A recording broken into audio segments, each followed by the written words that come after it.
South ఇండియాలోనే అతి తక్కువ ధరలకి రత్నాలనందించే ఏకైక సంస్థ 6JVR. నమస్తే, నేను విజయ్. దేశ రాజకీయాల్లో అన్నయ్య డిఎంకే అధినేత్రి మాజీ ముఖ్యమంత్రి జయలలితకు ఒక ప్రత్యేకమైనటువంటి పేజీ ఉంటుంది. ఎందుకంటే సంచలనం, ఆమె ఏది చేసినా కూడా సంచలనం. అవమానపడినటువంటి సభ నుంచి బయటకు వెళ్ళి మళ్ళీ తిరిగి ముఖ్యమంత్రిగా అడుగుపెట్టారు జయలలిత. అలాంటి జయలలిత అక్రమాస్తుల కేసులో కూడా చివరకు జైలుకు కూడా వెళ్ళారు. ఆ తర్వాత అనారోగ్యంతో ఆమె చనిపోయారు. ప్రస్తుతం ఆమెకు సంబంధించినటువంటి వేల కోట్ల రూపాయల ఆస్తుల్ని ఇప్పుడు ప్రభుత్వం జప్తు చేయబోతుంది. దీనికి సంబంధించినటువంటి ఆదేశాలను కోర్టు కూడా ఇచ్చింది. ఎస్, దీని గురించి విశ్లేషణ చేద్దాం. మనతో పాటున్నారు పొలిటికల్ అనలిస్ట్ చందు శ్రీనివాస్ గారు. నమస్తే. నమస్కారం విజయ్ గారు. చందు శ్రీనివాస్ గారు, జయలలిత ఏది చేసినా కూడా సంచలనమే. అప్పట్లో ఆమెకి ఇన్ని చీరలు ఉన్నాయి, అంత గోల్డ్ ఉంది, చెప్పులు, వందల రకాల గడియారాలు, చెప్పులు, ఇలా రకరకాలుగా వార్తలు వచ్చాయి. వాటన్నిటిని ఇప్పుడు గవర్నమెంట్ తీసుకోవాల్సిందే కదండి. కోర్టు ఇచ్చినటువంటి ఆర్డర్, ఎవరైనా rule is rule for all. కోర్టులో చట్టం దృష్టిలో ఎవరైనా సమానలే. మీరు చెప్పినట్టు ఒక సినీ నటిగా చాలా మంచి పేరు తెచ్చుకున్నారు. అందులో తెలుగు సినిమాల్లో కూడా చాలా మందితో, శోభన్ గారితో, మిగతా వాళ్ళతో కూడా నటించారు. ఆమెకు మంచి పేరు ఉంది. ఎంజీఆర్ వారసురాలుగా రాజకీయ ప్రవేశం చేశారు. రాజకీయాల్లో ప్రజలకి ఏం కావాలో ఆమెకు బాగా తెలుసు. ప్రజల పల్స్ని బట్టి ఆమె ముఖ్యమంత్రిగా చాలా కీర్తించబడ్డారు. ఎందుకంటే ఆమె కోసం గుళ్ళు కూడా కట్టారు. అటువంటి తమిళనాడు ప్రజలు ఆమె చేసే పథకాలు ఇప్పుడున్న స్టాలిన్ గారు కూడా ఆమె ఫోటోలతో ఉన్నాయి కూడా ఏమి తీసేయొద్దు, అయ్యే కంటిన్యూ చేయమన్నారు. అమ్మ క్యాంటీన్స్ కానీ ఇంకా ఆమె ఫోటోలు ఉన్నాయి, మిగతా బ్యాగ్స్ కానీ, తర్వాత మిక్సీలు, గ్రైండర్లు అని రకరకాల అవన్నీ కూడా తమిళనాడు నుంచి వచ్చి ఏపీకి ఇక్కడ తెలంగాణ కూడా తీసుకొచ్చే ఇది ఉందన్నమాట. సరే, ఏదైనా కానీ ఒక వ్యక్తి ప్రజల ఉదయాల్లో ఉండటం అనేది తమిళనాడు చరిత్రలో, తమిళనాడు అంటే డిఫరెంట్గా ఉంటుంది. అది ద్రవిడిజంతో ఉంటాయి ఏ పార్టీలైనా కానీ. అటువంటి ఒకవైపు రజనీకాంత్ గారు, ఒకవైపు స్టాలిన్, కరుణానిధి, ఇటువంటి హేమాహేమీలు ఉన్న ఆ తమిళనాడులో ఒక మహిళ రాజకీయాల్లో విరోచితంగా పోరాడి ఆమెని నిండు సభలో అవమానిస్తే మళ్ళీ నేను ముఖ్యమంత్రిగా వస్తానని చెప్పేసి ఎట్లయితే ఇప్పుడు చంద్రబాబు నాయుడు గారు అప్పుడు జయలలిత గారిదే ఎగ్జాంపుల్గా తీసుకోవాలి. కాబట్టి ఆమె ఓకే, అక్రమాసులు ఎవరైనా కానీ లగ్జరీస్ జీవితం గడుపుతారు. అందరూ అబ్దుల్ కలాం గారు లాగా ఉండరు, సింపుల్ మ్యాన్. ఆయన తల్లి కూడా చివరి చనిపోయేటప్పుడు వాళ్ళ అన్న కూడా ఇప్పుడు కూడా మామూలు పనులు చేసుకుంటుంటారు. ఎప్పుడు కూడా ఫ్యామిలీకి ప్రయారిటీ. ఎవరైనా వస్తే కనుక ఆ ఖర్చు కూడా ఆయన భరించేవారు. అది అబ్దుల్ కలాం గారి యొక్క పరిణితి. కానీ కొంతమంది మీరు అన్నట్టుగా జగన్మోహన్ రెడ్డి గారు ఎట్లయితే ప్యాలెస్ కట్టుకున్నాడు, 500 కోట్ల విలాసవంతమైన ప్యాలెస్, అట్లా ఇవి కూడా కోరికలు ఉంటాయి.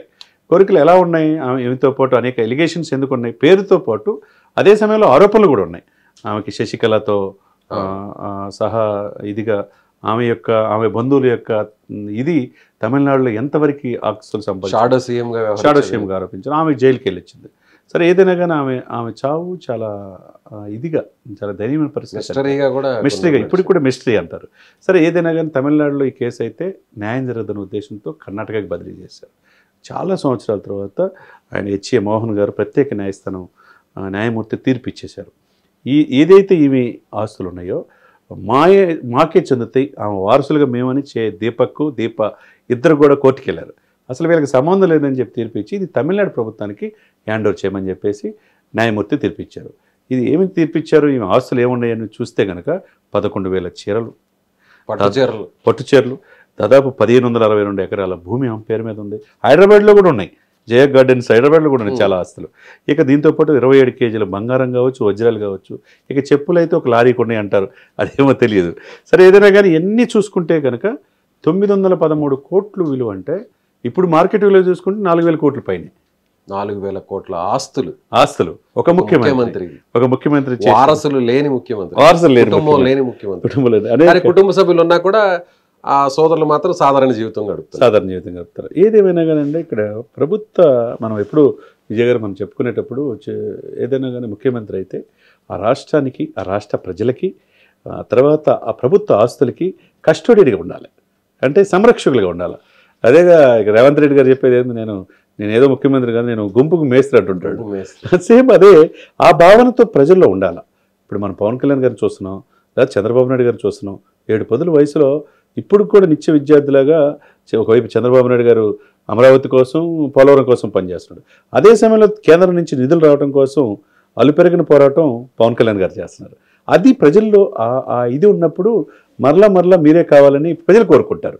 కానీ ఒక ముఖ్యమంత్రిగా మంచి పేరుతో పాటు ఇన్ని అపవాదులు కూడా ఇవి మోసిందని మనం అనుకోవాలి.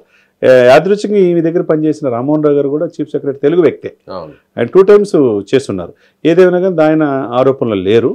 కాబట్టి ఈమె ఆస్తి కోసం చుట్టుపక్కల ఆమె సంక్షేమం కోసం ఆమె పక్కన స్నేహితులుగా చేరి చాలామంది ఆమెని మిస్లీడ్ చేశారు. ఇదేనగా ఒక ముఖ్యమంత్రిగా తమిళనాడుని ప్రజల కోసం హృదయాల్లో నిలిచిపోయారు. కాకపోతే ఇప్పుడున్న ఈ తీర్పుని బట్టి మనం ఏమనుకున్నామంటే ఎవరైనా సరే ఈ దేశంలో ఎన్ని రాష్ట్రాలు 29 రాష్ట్రాలు ఉన్నాయి, కేంద్రపాలిత ప్రాంతాలు ఉన్నాయి. మిమ్మల్ని ముఖ్యమంత్రిగా చేసేది ప్రజల మనసులు పొందడానికి, ప్రజల మనసులో నిండు నూరేళ్ళు ఉండాలంటే మీరు పరిపాలన బాగా చేసి మీకోసం కాకుండా ప్రజల కోసం చేస్తే ఎప్పుడు కూడా గుండెల్లో పెట్టుకుంటారు. మనం కొన్ని రాష్ట్రాల ముఖ్యమంత్రులు కూడా పాండిచేరిలో జస్ట్ లైక్ ఈ కృష్ణారావు గారు అని ఒక ఆయన పేరు ఉంది, సైకిల్ మీద వెళ్తుంటారు. అలా సింపుల్ జీవితం గడిపితే మనోహర్ పారికర్ చనిపోయాడు, గోవా ముఖ్యమంత్రి. ఇట్లా సింపుల్ స్కూటర్ మీద వెళ్ళిన తర్వాత ఒరిస్సా ముఖ్యమంత్రి కావచ్చు. ఇట్లాంటి రకరకాల ముఖ్యమంత్రులు అక్కడ ఎదురే ఉండదు కొంతమందికి. వాళ్ళని ఎందుకు తీసుకుంటారంటే వాళ్ళకి ఎప్పుడు కూడా ఇటువంటి లగ్జరీ జీవితం కోరుకోరు, ప్రజలు సంక్షేమంగా ఉండాలి. సరే ఏదైనా మన మధ్య ఆమె లేదు కాబట్టి మనం ఇంకా ఆమె గురించి రాజకీయాలను ఆమె శాసించినా కూడా ఒకానొక దశలో కేంద్ర ప్రభుత్వం కూలిపోవడానికి కూడా ఈమె కారకురాలు. ఈమె మద్దతు ఉపసంహరిస్తే ఎన్డీఏ అప్పుడు ఒకసారి కూలిపోయింది, బీజేపీ ప్రభుత్వం. అవునండి. ఆ తర్వాత ఎన్డీఏ ఏర్పడింది. అయితే ఎంత సంపాదించినా కూడా చివరికి ఎత్తుకెళ్ళేది ఏమీ లేదు అనేది ఈమె జీవితం ఒక ఎగ్జాంపులా?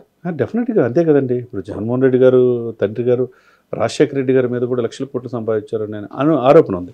కానీ ఆయన చనిపోయే ముందు చాలామంది కన్నీళ్ళు కార్చారు, లక్షలాది మంది, కోట్లాది మంది. అనేక విగ్రహాలు కూడా పెట్టారంటే ప్రజల మనసులకు ఆయన కూడా 108 కావచ్చు కీర్తించబడ్డారు. సరే ఇక్కడ ఏంటంటే ఏ డబ్బులన్నా ఏమన్నా కానీ మీరు చెప్పినట్టుగా సార్ పుట్టుక మరణం మధ్య మనం ఏం సాధించాం అనేది ముఖ్యం. ఎంతమంది ప్రజలు, ఎన్ని లక్షల మంది మనం చనిపోతే కన్నీళ్ళు కార్చారనేది. ఆ పథకాలు ఇప్పటికీ ఇంప్లిమెంట్ అవుతున్నాయి అంటే జీవితాంతం చెప్పుకుంటారు, మిమ్మల్ని మీరు కావాలని కోరుకుంటారు. కాబట్టి పదవిని అడ్డం పెట్టుకొని అక్రమంగా సంపాదిస్తే అది ఎప్పటికి కూడా అది ముద్ర చెరగని ముద్రగానే మిగిలిపోతుంది. ఏదైనా కానీ ఉన్న పరిపాలన 5 సంవత్సరాల పాలనలో సంక్షేమ పథకాలు ప్రజలకు చేరువేలా చేయటం అనేది ముఖ్యమంత్రిగా బాధ్యతగా మెలగాలి.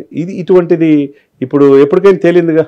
ఇన్ని సంవత్సరాల తర్వాత కోర్టులో ఈమె 1562 ఎకరాలు ఈమెకి ఎందుకు, ఇన్ని చీరలు ఎందుకు, ఇన్ని ఆభరణాలు ఎందుకు, ఎవరైనా చివరికి బంధువులైనా ఎవరైనా తీసుకోగలిగారా? ఎవరు లేరు. చివరికి తమిళనాడు ప్రభుత్వం అంటే ఇది ఎవరిదని ఇప్పుడు తెలిపోయింది, మీరు చెప్పండి. సో ప్రజల డబ్బులు, సంపద మళ్ళీ ప్రజలకే చేరుతుంది, ప్రభుత్వానికి చేరింది. ఆ ప్రభుత్వం ఈ డబ్బుని ఏం చేస్తుందా? ఏదైనా సేవా కార్యక్రమం ఉపయోగిస్తుందా? ఆమె చీరలు ఏమైనా ఆక్షన్ పెట్టిద్దా? ఆమె వజ్రాలు ఏమైనా చేస్తుందా అనేది ప్రభుత్వం ఇష్టం.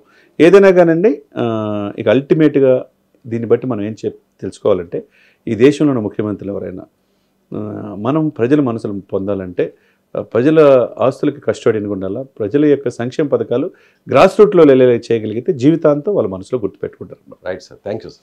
సుమన్ టీవీలో మీ పర్సనల్ అండ్ బిజినెస్ ప్రమోషన్స్ కోసం కింది నెంబర్కి కాంటాక్ట్ చేయండి.